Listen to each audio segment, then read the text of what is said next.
जय श्री महाकाल दोस्तों, आपका स्वागत है वैद्युत रसायन के हमारे लेक्चर नंबर 2 में। आज हम आपको वैद्युत रसायन के जो आगे के टॉपिक्स हैं उनके बारे में समझाएंगे। आपका जो बेसिक है, बेसिक अच्छे से समझ में आएगा। और जो बच्चे अपने आप को बहुत वीक समझते हैं ना, बहुत ज्यादा गिरा हुआ समझते हैं, उन लोगों के लिए भी ये टॉपिक बहुत काम आएगा। और अब आपको उठना पड़ेगा, उठना तो पड़ेगा क्योंकि आपको आगे बढ़ना है और सीखना भी पड़ेगा। आपने रेडॉक्स रिएक्शन सीखा। रेडॉक्स रिएक्शन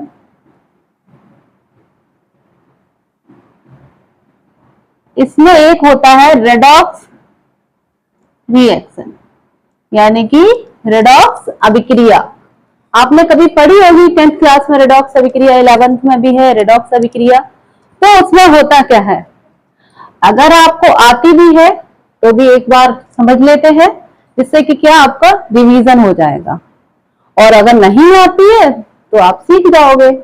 और कुछ बहुत सारे ऐसे बेसिक्स हैं जो आपके क्लियर नहीं है तो वो क्लियर हो जाएंगे, जिससे इसके आगे वाले चैप्टर्स हैं, सेल है और कई सारे टॉपिक हैं, अर्ध सेल वगैरह, वो पढ़ोगे तो आपको बहुत समझ में आएंगे। और बेसिक के साथ साथ आप एडवांस में बढ़ते चलेंगे। तो रेडॉक्स रिएक्शन यानी कि रेडॉक्स अभिक्रिया क्या है? रेडॉक्स अभिक्रिया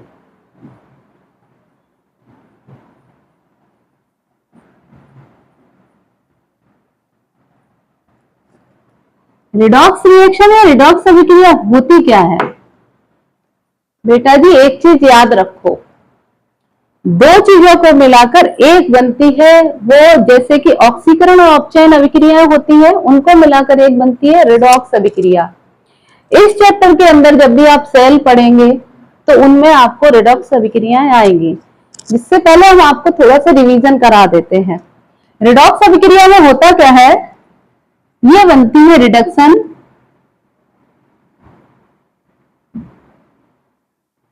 प्लस ऑक्सीडेशन।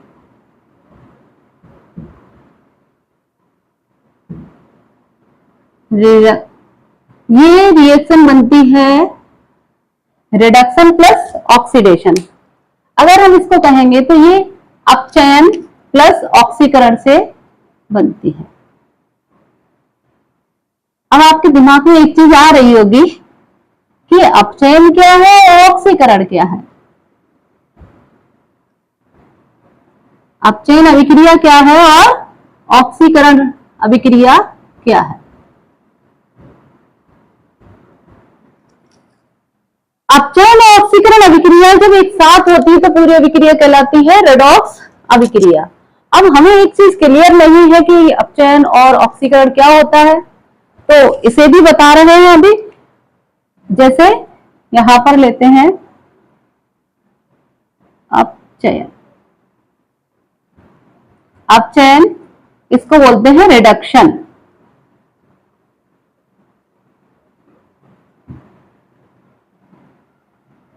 ऑक्सीकरण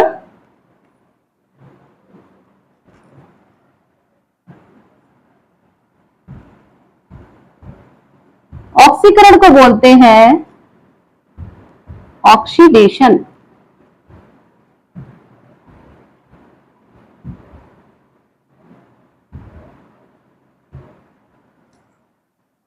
हम आपको एक बात और बताना चाहते हैं कि जो हिंदी मीडियम वाले बच्चे हैं वो ये ना सोचे कि इंग्लिश मीडियम का हमें नहीं पढ़ना है। आपको सब कुछ पढ़ के समझ के चलना है अगर आपको आगे बढ़ना है तो। क्योंकि ये जो वर्ड है ना, रिडक्शन ऑक्सीडेशन, आगे चल के ये यूज होते हैं। क्योंकि बीएससी एमएससी या कोई आप तैयारी करते हो तो इन शब्दों का ही प्रयोग करते हैं। रिडॉक्स रिएक्शन, ये सारी चीजें कोई बहुत बड़ी इंग्लिश नहीं है, डरना नहीं है इनसे। आप अगर डेली में यूज करेंगे ना तो आपकी हैबिट में आ जाएगा, आपकी आदत में आ जाएगा। अब अपचयन देखते हैं क्या होता है। अपचयन के अंदर क्या खूबी होती है? अपचयन जो होता है वो किसी भी इलेक्ट्रॉन्स को, जैसे ये हमारा क्या है Ca, कैल्शियम। ठीक है, तो कैल्शियम, इसके ऊपर कोई भी चार्ज नहीं है, कैल्शियम के पास कोई भी चार्ज नहीं है, तो ये क्या करेगा? जब इसके पास कोई भी चार्ज नहीं होता है तो इसे हम पॉजिटिव चार्ज वाले को लेते हैं, 2 पॉजिटिव प्लस, अब देखो कैल्शियम पे 2 चार्ज है तो इस पर 2 इलेक्ट्रॉन जुड़ जाएंगे और हमारा क्या बनेगा?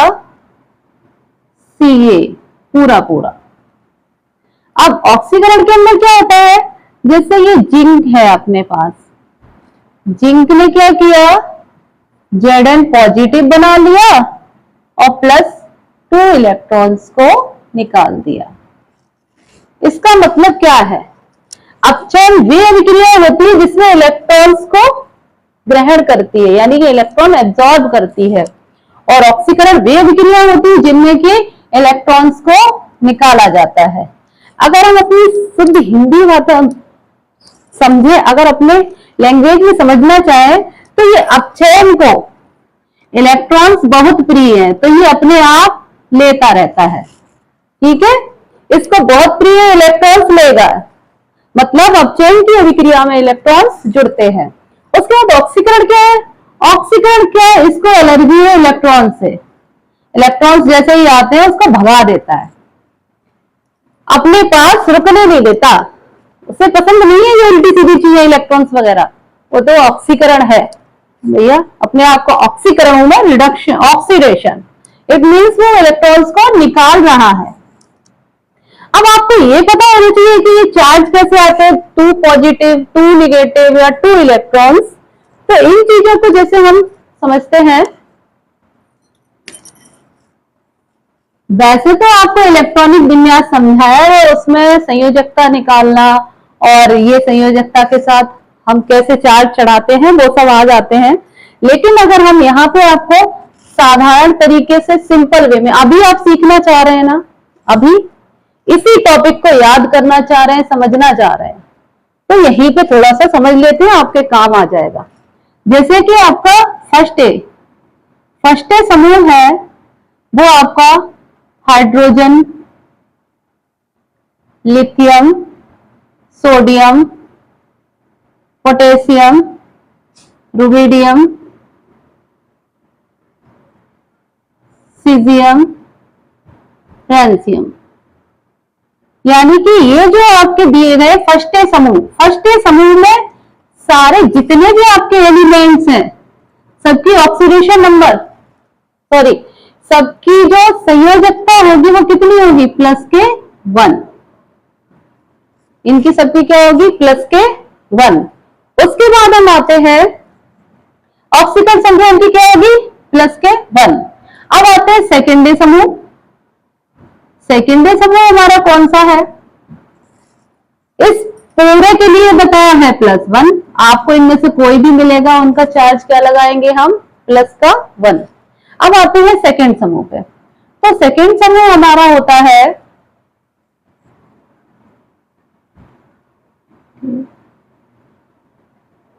कार,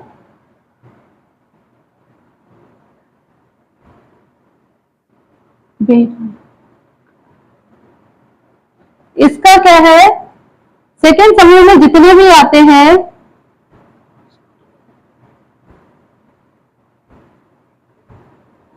डॉट डॉट डॉट, ये सारे किसमें आते हैं? ये सारे आते हैं आपके, इनकी ऑक्सीडेशन नंबर होती है +2। अब हमें पता होना चाहिए आगे माइनस के लिए, तो माइनस के लिए क्या होता है हमारा? अगर हम चलेंगे पीछे की तरफ तो आपका इसको बोलते हैं समूह नंबर 1, यानी कि ग्रुप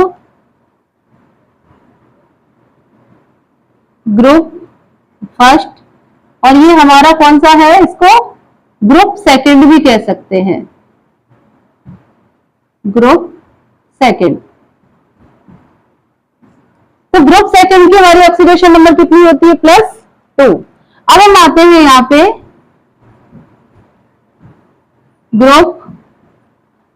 ग्रुप हमारा जो है 6th, इसकी ऑक्सीडेशन नंबर होती है -2। इसमें कुछ एलिमेंट्स हैं जैसे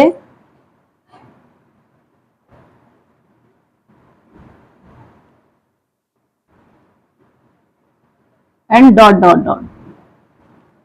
इसमें क्या है, इसकी पूरे की मोस्टली किसका लेते हैं, ऑक्सीजन। तो ऑक्सीजन की ऑक्सीडेशन नंबर कितनी है, -2 लेंगे। ठीक है, उसके बाद हमें पता होना चाहिए ग्रुप है हमारा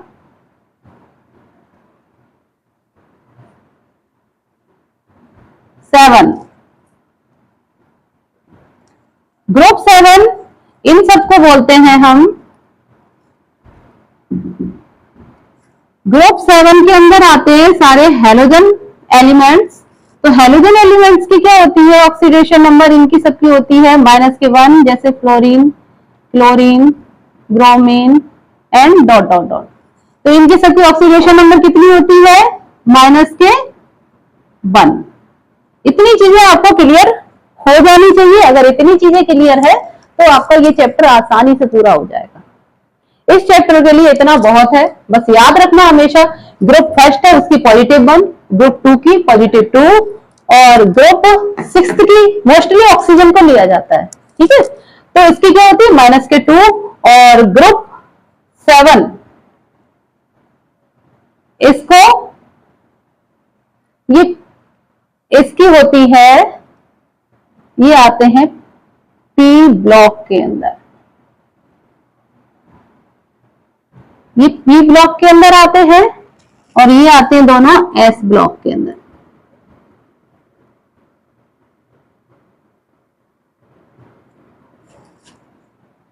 ये हमारा है समूह 16, यानी कि ये है ग्रुप 16 और ये कौन सा है ग्रुप हमारा 17।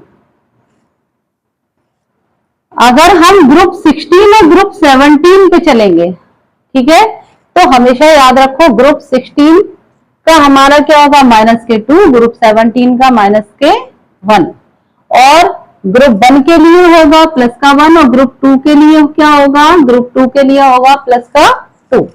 इतनी चीजें क्लियर हो जाती हैं। तो अब हम आते हैं यहाँ पे, जैसे हमने लिया सोडियम, सोडियम का आपको बताया है यहाँ पे सोडियम किसमें आता है प्लस, यानी कि ग्रुप फर्स्ट में ये रहा, तो इसकी ऑक्सीडेशन नंबर कितनी होती है +1। अब यहाँ प्लस का 1 चार्ज चढ़ाया, तो सोचो जितने चार्ज होते हैं ना इसके ऊपर उतने इलेक्ट्रॉन्स को ये निकाल रहा है। मतलब इसने कितने इलेक्ट्रॉन्स निकाले, 1। तो 1 को तो लिखना जरूरी नहीं है, तो इसे लिख देते हैं इलेक्ट्रॉन। अब यहाँ पे इसको 1 इलेक्ट्रॉन मिल गया, मतलब इसके पास जो कमी थी, इसका घर नहीं बसा था, धनात्मक था, उसको रेड चार्ज मिल गया। अब आराम से मौज करेगा, सोडियम पूरा हो गया। ठीक है, क्योंकि इलेक्ट्रॉन्स को ये ग्रहण करता है, जहां पे भी इसको, मतलब वही है लड़की दिखी कि फिसल गया, काम वही करता है सोडियम। अब चैन का काम वही है कि इलेक्ट्रॉन पे होता है माइनस चार्ज, इसे मिला और ये फिसल गया। ऑक्सीडेशन क्या है, ऑक्सीडेशन है हमारा थोड़ा साधु संत टाइप का। साधु संत समझते हैं कि मतलब अपने अंदर जितनी भी मोह माया है सबको उठा के फेंक दिया। मतलब मोह माया इलेक्ट्रॉन्स, नेगेटिव चार्ज, और नेगेटिव चार्ज जो है यहाँ पर किसी भी चीज को अट्रैक्शन का काम कर रहे हैं। तो अब जैसे यहाँ पर हम देख रहे हैं इनके पास क्या है, इसने निकाल दिया, तो हम दूसरा ले सकते हैं। जैसे यहाँ पे लेंगे मैग्नीशियम, मैग्नीशियम पे क्या होता है +2, तो ये मैग्नीशियम महाशय भी क्या ऑक्सीडेशन अगर करेंगे तो कुछ लोग होते हैं कभी कभी तो बड़े किसी के सामने बहुत बड़े धर्मात्मा बनते हैं कि हम पूजा पाठ करते हैं, हम ये करते हैं, हम वो करते हैं, और कहीं लड़की दिख जाए या कुछ और दिख जाए तो हाल ही फिसल जाते हैं। तो वही काम इनका है। अगर ये एलिमेंट्स अपने आप को ऑक्सीडेशन में रखेंगे, अगर ऑक्सीडेशन में रखेंगे तो बहुत बड़े धर्मात्मा रहेंगे, इलेक्ट्रॉन्स को निकाल देंगे और अपने आप को क्या करेंगे, पूजा पाठ में लगा लेंगे। अब अपचयन क्या है? अपचयन जी अकेले की बात है, मतलब जितने खुरापात है पूरे दिखा दो। तो यहाँ पे क्या होगा, इसको दिखा कि ये आ गया अपने पूरे रॉब में कि हाँ हम नेता है। तो उस हिसाब से ये ऑक्सीडेशन अपचयन मेरी समझ से तो आपको अच्छे से क्लियर हो गया होगा। अब क्या है, बोर्ड के पेपरों में क्वेश्चन आते हैं, 12th क्लास के सिलेबस में पूछे जाते हैं ये क्वेश्चन, बहुत ज्यादा पूछे जाते हैं और कभी कभी तो वैसे भी पूछ ले जाते हैं कि निम्न की ऑक्सीकरण संख्या ज्ञात कीजिए। अब आपको ऑक्सीकरण संख्या ज्ञात करनी आती है या नहीं आती है? अगर आती है तो आप एक बार समझ लो तो आपका रिवीजन हो जाएगा, और अगर नहीं आती है तो हम आपको समझाएंगे बिल्कुल एबीसीडी की तरह से। ऑक्सीडेशन नंबर के लिए जैसे क्वेश्चन है KMnO4 में Mn की ऑक्सीडेशन नंबर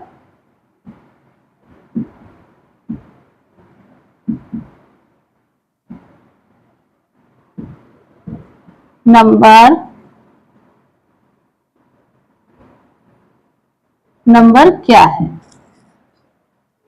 KMnO4 में Mn की ऑक्सीडेशन नंबर या ऑक्सीकरण संख्या, बात एक ही है, ऑक्सीडेशन नंबर या ऑक्सीकरण संख्या क्या है। तो हमने आपको बता दिया था कि जैसे ये आगे पीछे के जो एलिमेंट्स हैं, तत्व हैं, तो इनको हम फर्स्ट डे में रखते हैं, सेकेंड डे में रखते हैं, तो क्या होता है इनका वैलेंसी। तो हम एक बार यहाँ पे लिख देते हैं तो आप आसानी से कर सकते हो। जैसे आप अगर फर्स्ट समूह में हो, यानी कि ग्रुप 1 में हो, तो इसकी ऑक्सीडेशन संख्या क्या होगी? इसकी ऑक्सीडेशन नंबर होगी +1। ग्रुप 2 के लिए इसकी ऑक्सीडेशन नंबर होती +2, और ग्रुप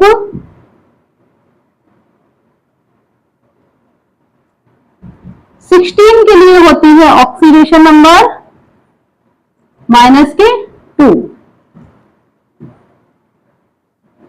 ग्रुप 17 के लिए होती है ऑक्सीडेशन नंबर -1। इन्हें बोलते हैं, ग्रुप को बोलते हैं समूह।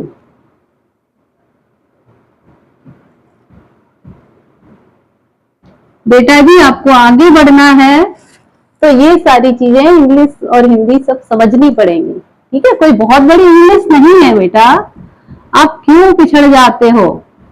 आप आगे बढ़ने के लिए हो और पढ़ सकते हो, कुछ कर भी सकते हो। बच्चे इसलिए हताश हो जाते हैं, क्या करते हैं उनके टीचर उन्हें गिराते रहते हैं, अरे बहुत कठिन है केमिस्ट्री, नहीं पढ़ पाओगे, रटो। जैसे आप मैथ की प्रैक्टिस करते हो, फिजिक्स लगाते हो, उसी तरीके से केमिस्ट्री करो, मजे मजे से आ जाएगी। आप अभी खुद देख रहे हो, पूरा कॉन्सेप्ट आपको क्लियर हो जाएगा। अब हम आते हैं ऑक्सीडेशन नंबर पे। तो ऑक्सीडेशन नंबर में जिसका निकालना होता है उसको हम x मान लेते हैं। इसका ऑक्सीडेशन निकालना है, ऑक्सीडेशन नंबर निकालना है, तो हम K का क्या लिया था? +1। K हमारा आता है ग्रुप फर्स्ट में, तो K का क्या करेंगे? +1 प्लस Mn को हमने क्या माना? x। अब उसके बाद फिर प्लस आएगा ऑक्सीकरण, ऑक्सीजन किसमें आता है? ऑक्सीजन आता है हमारे ग्रुप 16 में, इसकी होती है -2 ऑक्सीडेशन नंबर। तो यहां पर हम क्या रख लेंगे? -2 अपॉन में 4 है, तो यहां करेंगे मल्टीप्लाई बाई 4 = 0। तो यहां आएगा 1 + x, 4 × 2 = 8 -8। तो x = 8 - 1, x बराबर कितनी आएगी? 7। इसकी ऑक्सीडेशन नंबर कितनी निकल के आई? 7। इसी तरीके से आपके पेपरों में और पूछ लिया जाता है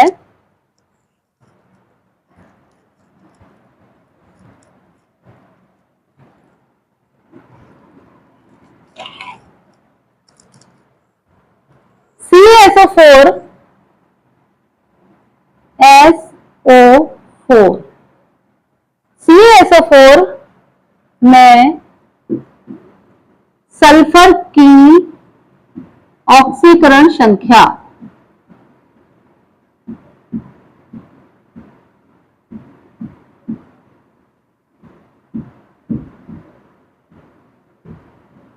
क्या होगी?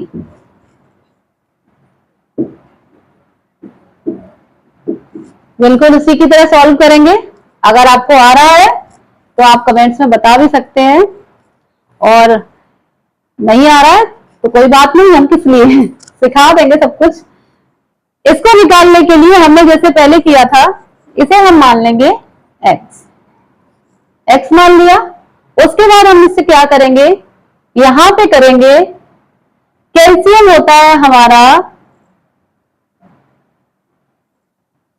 समोल सेकंड में आता है, इसकी होती है +2 वैलेंसी, ठीक है। तो यहां रखेंगे +2 प्लस x प्लस ब्रैकेट में ऑक्सीजन इंटू 4, ऑक्सीजन की होती है -2। तो ये क्या होगा, 2 प्लस x माइनस 4 2 जा 8। तो यहां पे आएगी x is equal to 8 minus 2, तो x is equal to 6। x की ऑक्सीडेशन यानी कि सल्फर की ऑक्सीडेशन नंबर कितना निकल के आया, 6। अब इसी तरीके से जैसे आपका इसको तोड़ दिया जाए तो इसका क्या होगा, सल्फर 2 निगेटिव, SO4 2 निगेटिव। अब आपसे पूछ लिया जाए केवल SO4 2 निगेटिव, यानी कि जिसके ऊपर चार्ज होते हैं उनकी ऑक्सीडेशन नंबर क्या होती है।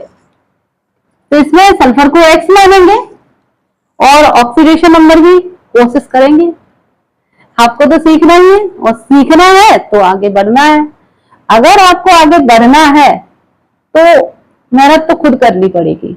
आपको रास्ता दिखा सकते हैं, और खासतौर पे जो 12th के बच्चे हैं उनके लिए कहना है कि अगर आप ये सोच रहे हो मैं कुछ नहीं कर सकता, मैं फेल हो जाऊंगा, तो ये सब सोचना बेकार है। अगर आप आगे बढ़ना चाहते हो तो आप अपनी कोशिश से बढ़ जाओगे। कोशिश करो, डेली करो। क्या होता है, एक स्टोरी है, उसमें एक माँ होती है, राजमाता। राजमाता होती है, वो अपने बच्चे से कहती है, राजा से, युद्ध के लिए तुम्हें जाना है, समुद्र पार से युद्ध के लिए कोई आमंत्रित करता है, तो उसकी मां कहती है तुम्हें युद्ध के लिए जाना है, और जब तुम युद्ध करने जाओगे तो समुद्र पार करने के बाद तुम्हें अपने जहाज को जला देना है। अब ये सोचो उसकी मां ऐसा क्यों कह रही है कि तुम्हें जहाज को जला देना है। राजा जाता है अपनी एक टुकड़ी को लेकर, समुद्र के उस पार पहुंचता है। जब सैनिक आगे बढ़ने लगते हैं, इतने में राजा अपने जहाज को जला देता है। जहाज एकदम जल चुका होता है। उसकी टुकड़ी पूछती है, महाराज आपने ये क्या किया, हमें वापस भी तो जाना था।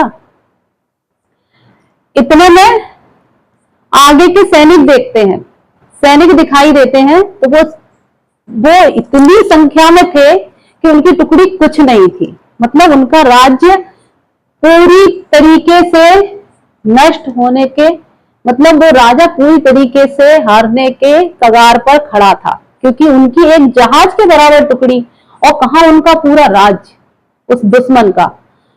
पर उन सैनिकों को पता चल चुका था। राजा ने कहा कि अब हमें मरना तो है ही, सैनिकों से कहा अब हमें मरना तो है, यहां से जा तो सकते नहीं, मरेंगे तो वैसे ही, या समुद्र में डूब के मरे या इनसे लड़के मरे। तो इससे अच्छा है, सारे सैनिकों ने और राजा ने निर्णय लिया कि जो होगा वो देख लेंगे, पर अपनी पूरी दमखम से लड़ेंगे। उनके अंदर इतनी पावर आ जाती है कि वो लड़ाई को इस कदर लड़ते हैं कि एक एक 4-4 8-8 को मार देता है। और लास्ट टाइम क्या होता है, वो राजा विजयी होता है। राजा विजयी होता है, उस राज्य पे उसका शासन हो जाता है। तो ये सब किस लिए है, वो उसकी माँ की सलाह की वजह से, वो उनकी हिम्मत को बढ़ाने के लिए, वो क्या था, उन्हें उनका हौसला बताने के लिए। अब आपको पता है आप 12th में तो हो और 12th में रहोगे, फेल और पास दो ही ऑप्शन होते हैं, या तो आप फेल हो गए या हो गए पास। ठीक है, दो कंडीशन है। अब आप इसके अंदर घुस चुके हो तो मरना तो है ही आपको। सपोज मरना तो है, तो मरने से पहले तुम दम क्यों नहीं लगा देते? हारना तो है ही। अगर हारना है तो पूरी दम से लड़ो, क्योंकि हार गए तो हारोगे ही, और जीत गए तो कौन सा बुरा है। इसलिए कभी भी ये मत सोचो मुझे ये नहीं आता, छोड़ देंगे इस टॉपिक के। बच्चे क्या सोचते हैं, ये क्वेश्चन नहीं आएगा इसे हम याद ही नहीं करेंगे, दूसरा कर लेंगे, अथवा वाला कर लेंगे। अरे क्यों कर लोगे, कोशिश तो करो। अब देखते हैं हम इसको ऑक्सीडेशन कैसे निकालेंगे। अभी आप आगे का पूरा सीख चुके हो, इसे भी कर सकते हो। जैसे कि हमने इसको x मानना था, तो हम इसे मानेंगे x प्लस ऑक्सीजन की कितनी थी, -2 इंटू 4। अब जो हमारे माइनस का चार्ज दिखाई देता है ना, वो इक्वल में आता है। तो यहां कितना आएगा, x -8 इक्वल 2। तो x इज इक्वल टू 8 - 2। तो x बराबर कितनी ऑक्सीडेशन नंबर आएगी, 6। ये तो हो गई आपकी ऑक्सीडेशन नंबर। अब आते हैं आपके चैप्टर के उस टॉपिक पे जिसके बारे में हम आपको समझाने के लिए ये सब पढ़ा रहे थे। हमें पता है इसके अंदर दो तरीके की सेल होती है, एक विद्युत रासायनिक सेल और एक विद्युत अपघटनी सेल, जो हमने आपको लेक्चर नंबर 1 में पढ़ा दिया था, विद्युत रासायनिक सेल और विद्युत अपघटनी सेल। अब हम आपको पढ़ाएंगे विद्युत रासायनिक सेल।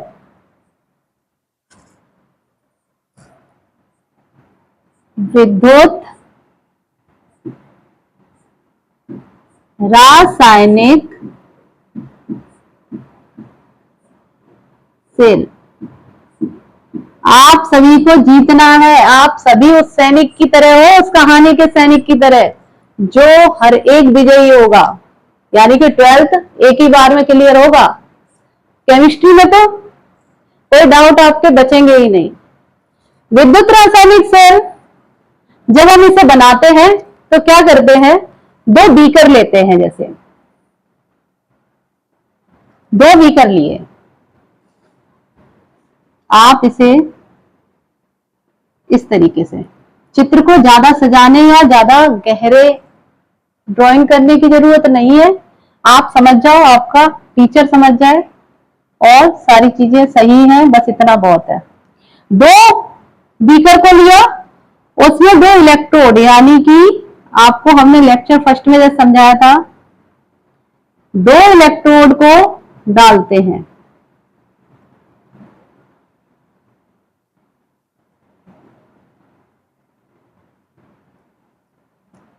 किसी भी बीकर के अंदर दो इलेक्ट्रोड को डालते हैं। डायग्राम, सुभान अल्लाह, कोई दिक्कत नहीं है, आप सीखो, आपको सब कुछ समझ में आएगा। अभी आप खुद कहोगे मैम ये तो पूरी सेल समझ में आ गई। दो बीकर लिए, उन बीकरों में दो इलेक्ट्रोड डाले। इलेक्ट्रोड मतलब कोई धातु की रॉड, यानी कि ये हमने क्या डाली, धातु की रॉड या छड़।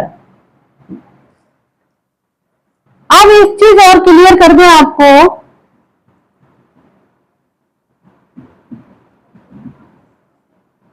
ये है हमारा ZnSO4 का विलयन। एक बीकर के अंदर, आप बिल्कुल समझते चलना, एक बीकर के अंदर ZnSO4 का विलयन लिया, किसका? ZnSO4 का विलयन लिया और उसके अंदर ZnSO4 की रॉड डाली, यानी कि Zn की रॉड डाली। जिंक सल्फेट के विलयन में जिंक की रॉड डालते हैं और दूसरे वाले बीकर में क्या करते हैं?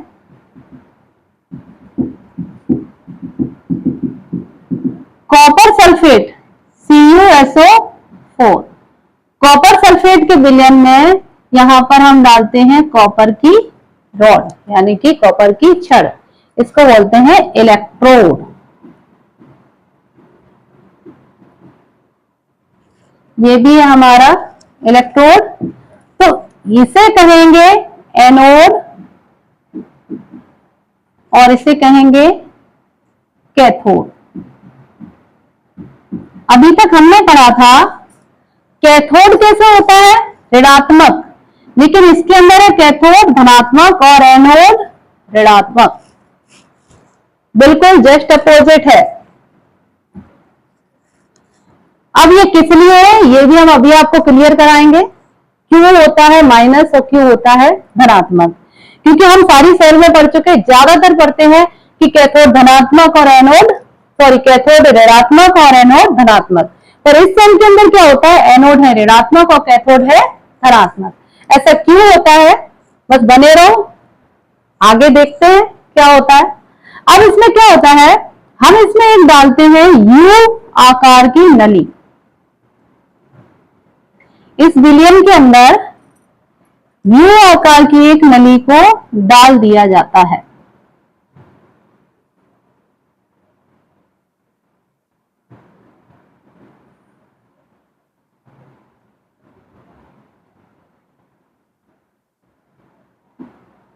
विलयन में किसको डालते हैं? यू आकार की नली को डालते हैं। इसको हम बोलते हैं लवण सेतु। इसको क्या बोलते हैं? लवण सेतु, या फिर इसको कहते हैं साल्ट ब्रिज।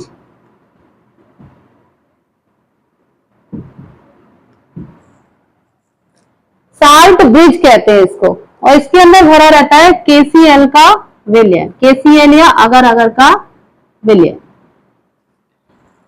अब इनमें क्या होता है,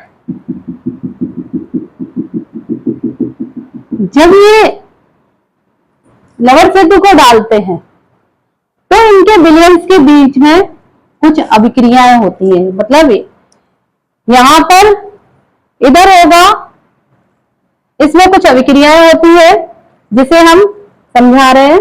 उससे पहले थोड़ा और आपको बता दें, इधर आपको बताया कि हमारे वैद्युत रसायन में, पिछले वाले वीडियो में हम आपको बता चुके हैं लेक्चर फर्स्ट में, वैद्युत रसायन में कितने तरीके की सेल होती हैं। तो एक बार देख लेते हैं। वैद्युत रसायन में दो तरीके की सेल होती हैं। एक तो आपको बताई विद्युत रासायनिक सेल, या ये जो हम आपको पढ़ा रहे हैं गैल्वनी सेल। गैल्वनी सेल, विद्युत रासायनिक सेल या गैल्वनी सेल हम अभी आपको पढ़ा रहे हैं। तो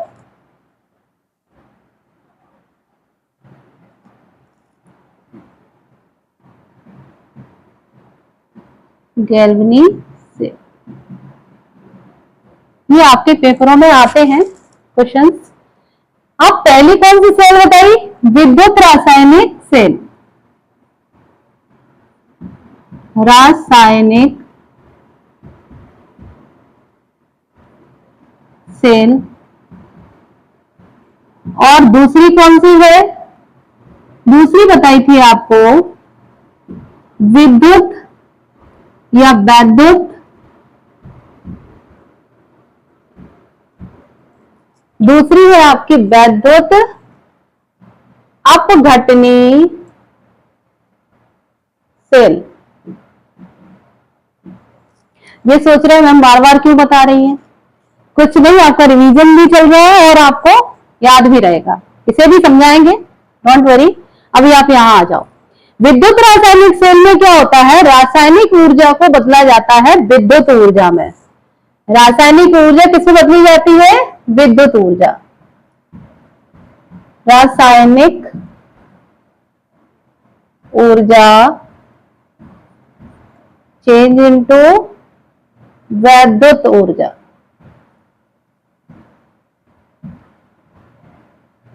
इसमें ये होता है। अब इस वाले में क्या होगा, इसके अंदर इसका जस्ट उल्टा, विरोधी है, उल्टा ही करेंगे, काय के लिए एक जैसा करेंगे। मतलब इसमें विद्युत ऊर्जा को बदला जाता है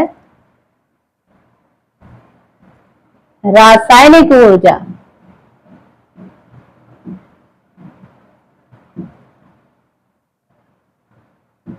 एक चीज और बताएं, बच्चों को कंफ्यूजन कहाँ होती है, कंफ्यूजन ये होती है कि वो ये बोल जाते हैं कि विद्युत रासायनिक सेल में क्या बदला जाएगा, विद्युत ऊर्जा से रासायनिक ऊर्जा या रासायनिक ऊर्जा से विद्युत ऊर्जा, दिमाग में स्थिर ही नहीं रहता। तो एक अच्छी सी ट्रिक बताएं, जो विद्युत रासायनिक ऊर्जा है, रसायन जिसमें आ रहा है वो रसायन से बड़ा प्रेम करता है, और रसायन से प्रेम करेगा तो पहले रसायन को ही लेके आएगा। मतलब जो जिसको पसंद करता है उसी को तो लेके आता है।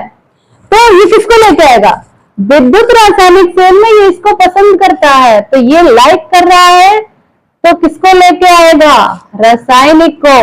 और डिसलाइक किसको कर रहा है, इसको, नफरत है इससे, विद्युत से, तो इसको पीछे छोड़ देगा। मतलब विद्युत रासायनिक सेल में रासायनिक ऊर्जा किसमें बदल रही है, विद्युत ऊर्जा में। अब यहाँ विद्युत महाशय क्या है, जस्ट इसके उल्टे। तो विद्युत को मतलब अपनी जाति का है, क्या करते हैं ना, ठाकुर ठाकुर बजाएंगे, हाँ हम ठाकुर हैं, कहीं भी मिल जाए, अदर कास्ट को छोड़ देंगे। कोई बात नहीं, आप लोगों के ऊपर नहीं कह रहे हैं, और बता रहे हैं ना, आपके अपने जैसा मिल जाता है। कहाँ के, भिंड के, कहाँ के, यूपी के, अरे हम यूपी के, एमपी के, ये कहने लगते हैं। तो वैसे इनके अंदर है ना, इनका भी अपना बड़ा रिलेशनशिप चलता है, अपने को देख के ये पिघल जाते हैं। तो विद्युत अपव्यय सेल क्या होता है, विद्युत ऊर्जा को चेंज करती है रासायनिक ऊर्जा में। विद्युत को पहले लाएगा, ये इसको विद्युत को लाइक करेगा। अब एक चीज और बताएं, इनके अंदर क्या खूबियां होती हैं। खूबियां ये है कि विद्युत रासायनिक सेल में कैथोड होता है हमारा, कैथोड होता है पॉजिटिव और एनोड होता है नेगेटिव। आपको भूलना नहीं है, इसलिए हम आपको यहां हिंट करके बता रहे हैं। और इसके अंदर क्या होता है, इसके अंदर विद्युत अपघटनी महाशय बिल्कुल उल्टे हैं, एक दूसरे के विरोधी। जो हिंदुत्व को जगा रहे हैं तो जो मुसलमान अपना दिखा रहे हैं, ठीक है। तो जस्ट उल्टे चलेंगे। ये क्या करेंगे, ये कैथोड होता है नेगेटिव और एनोड होता है, इसमें कैसा होगा, एनोड पॉजिटिव। जस्ट उल्टा, इतनी चीज क्लियर हो गई। अब हम आते हैं अपनी विद्युत रासायनिक सेल या गैल्वेनी सेल के पास। इसमें क्या होता है, हमने बताया था एनोड माइनस इसलिए होता है क्योंकि यहां पे क्या होता है, ऑक्सीकरण। यहां पे इस अभिक्रिया में क्या हो रहा है, ऑक्सीकरण। और इधर अभिक्रिया में क्या हो रहा है, इधर अभिक्रिया में हो रहा है अपचयन।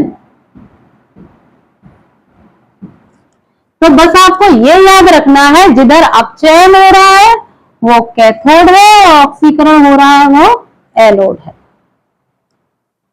अब इतनी बात समझने के बाद हम चलते हैं इसके आगे के प्रोसेस पे। अब एक बात बताओ, हमारी सेल बनके तैयार हो गई है, साल्ट ब्रिज भी डाल दिया, एनोड कैथोड दोनों काम कर चुके हैं, विलयन भी बन गया है। अब क्या है, अब अगर इसको तारों के जरिए जोड़ देते हैं, अगर इसको तारों के जरिए जोड़ देते हैं, सेल तो हमारी यहीं तक तैयार है, बिल्कुल रेडी, ठीक है। क्योंकि ये कौन सी है, विद्युत रासायनिक सेल। तो पहले हमारे पास था ये रसायन, अब हमें क्या विद्युत उत्पन्न करनी है, मतलब यहाँ पे लगा दो बल्ब, विद्युत मीन्स लाइट। यहाँ पे कोई बल्ब लगा दोगे तो वो जल जाएगा। तो रसायन ने क्या किया, रसायन ने हमारी विद्युत जला दी। रसायन ने क्या जला दिया, विद्युत। तो विद्युत मीन्स लाइट जला दी, इसलिए इसको क्या कहेंगे हम, विद्युत रासायनिक सेल, क्योंकि इसमें रसायन का काम था। अब इसमें दो अभिक्रियाएं हो रही है, हमने बताया एक ऑक्सीकरण हो रही है, एक अपचयन अभिक्रिया। तो ऑक्सीकरण और अपचयन अभिक्रिया कैसे होती है, इससे पहले हमने आपको बता दिया था। अब ये एक पूरी सेल है, तो पूरी सेल के अंदर आपको बताया था, इस पूरी सेल के अंदर अगर हम देखेंगे तो पूरी सेल पे होती है रेडॉक्स अभिक्रिया। पूरी सेल पे क्या हो रही है, रेडॉक्स अभिक्रिया, रेडॉक्स रिएक्शन, रेडॉक्स अभिक्रिया पूरी सेल पे। देखो कोई भी बात को दिमाग से मत लेना, बस आपको बोर ना हो, एंटरटेनमेंट बना रहे और पढ़ाई चलती रहे, इसलिए बस थोड़ा बहुत हो गया। अब हम आते हैं अपने टॉपिक पे, कहीं भी फिसलना नहीं है, बस अपने दिमाग को एकाग्रचित्त करना है। आपके चारों तरफ बहुत मोह माया है, बहुत अप्सराएं आएंगी, बहुत से देवदूत आएंगे, पर आपको टिके रहना है अपने काम पे, अपने लक्ष्य पे। तो यहां आते हैं हम, इसमें दो अभिक्रियाएं होती है, एक होती है ऑक्सीकरण, ऑक्सीकरण अभिक्रिया। आपको बताया ऑक्सीकरण अभिक्रिया, यहां पे कौन सी हो रही है, एक हो रही ऑक्सीकरण अभिक्रिया और दूसरी हो रही है अपचयन अभिक्रिया।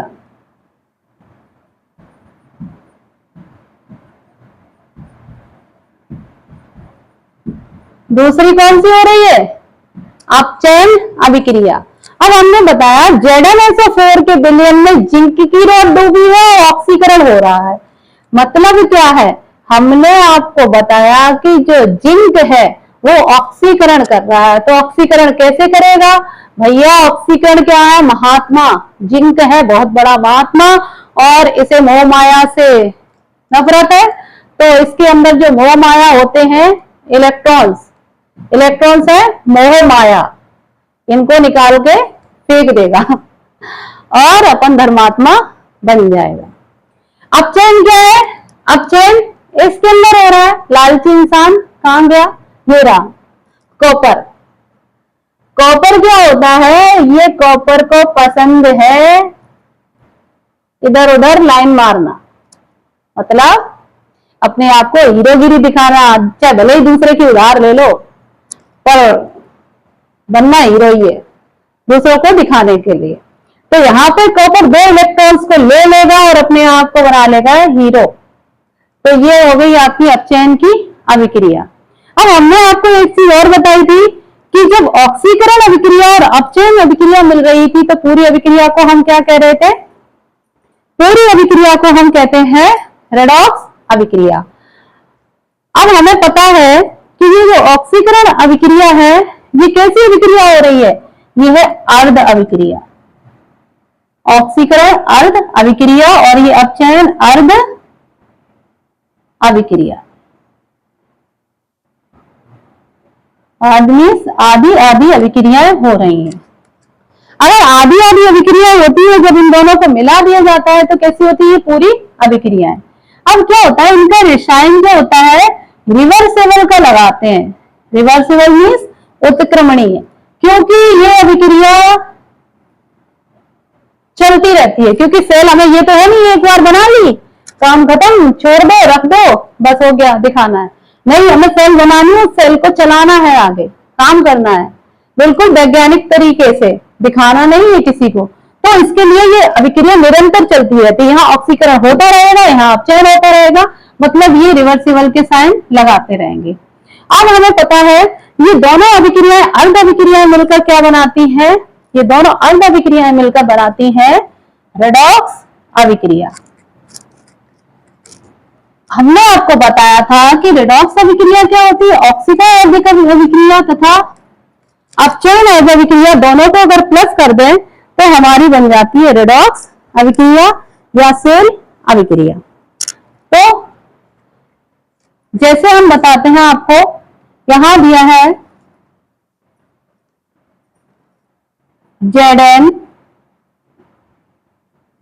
Reversible Zn 2++2 electron. अब इसको भी बिगाड़ देते हैं, तो आप हमें बताते चलो क्या आएगा। हमें नहीं तो हम तो तुम्हारे सामने नहीं है, तो आप अपनी कॉपी पे तो कर सकते हो कि यहाँ क्या हो रहा है। आप खुद लिखो, हम छोड़ रहे हैं। और उसके बाद Cu 2 पॉजिटिव प्लस 2 इलेक्ट्रॉन्स क्या बना रहे हैं, Cu। कौन कौन सी अभिक्रियाएं थी, बिल्कुल सही पकड़े, यहां पे आएगी ऑक्सीकरण अर्ध अभिक्रिया। हो गए ना होशियार, ऑक्सीकरण अर्ध अभिक्रिया। और यहां पर क्या है, अपचयन अर्ध अभिक्रिया। दोनों हो गई। अब क्या करते हैं, इन दोनों को मिला देते हैं, यानी कि यहां पे क्या होगी, सेल अभिक्रिया। पूरी सेल रिएक्शन क्या होगा, सेल अभिक्रिया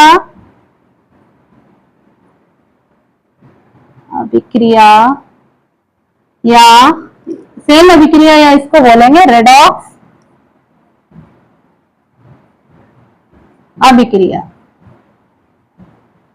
सेल अभिक्रिया या क्या कह सकते हैं, रेडॉक्स अभिक्रिया। अब आप लोग खुद सोचो, दोनों अभिक्रियाओं को प्लस करना है तो इधर इलेक्ट्रॉन इधर इलेक्ट्रॉन, इसका मतलब क्या है, इलेक्ट्रॉन से इलेक्ट्रॉन्स हो जाते हैं कैंसिल। अब क्या बचेगा, यहां होता है Zn सॉलिड में है ये, plus Cu 2 positive reversible sign, ये आएगा Zn 2 पॉजिटिव प्लस Cu। ये आपकी एक रेडॉक्स अभिक्रिया यानी कि गैल्वनी सेल की रिएक्शन बनके तैयार हो गई है। अब आप देख सकते हो, अगर आपको कहीं भी कोई डाउट हो रहा है तो आप बता सकते हो। इसके बाद हम आपको एक चीज और दिखा रहे हैं, यहाँ पे ये सॉलिड होता है, ये होगा एक्वस, ये सॉलिड है और ये है एक्वस। मतलब ये विलयन में से टूटा है और ये आपकी रॉड है, ये विलयन में से टूटा है, ये आपकी रॉड है। सॉलिड मीन्स जो छड़ डाली थी ना वो है। अब अगर हम संपूर्ण सेल अभिक्रिया को दर्शाना चाहें इलेक्ट्रोड पर तथा कैथोड पर आवेश के जरिए, इसे और कैसे दिखा सकते हैं, तो इसे ऐसे भी दिखा सकते हैं पूरी सेल रिएक्शंस को।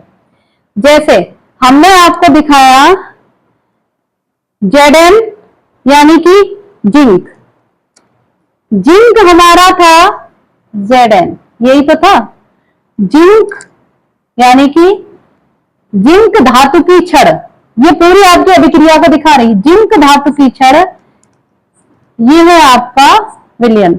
जिंक सल्फेट के विलयन में यानी कि Zn 2 पॉजिटिव, सल्फेट तो चला गया, Zn 2 पॉजिटिव के विलयन में ये कैसा था, ऋणात्मक ही तो था, ऋणात्मक यानी कि हमने लिया था एनोड।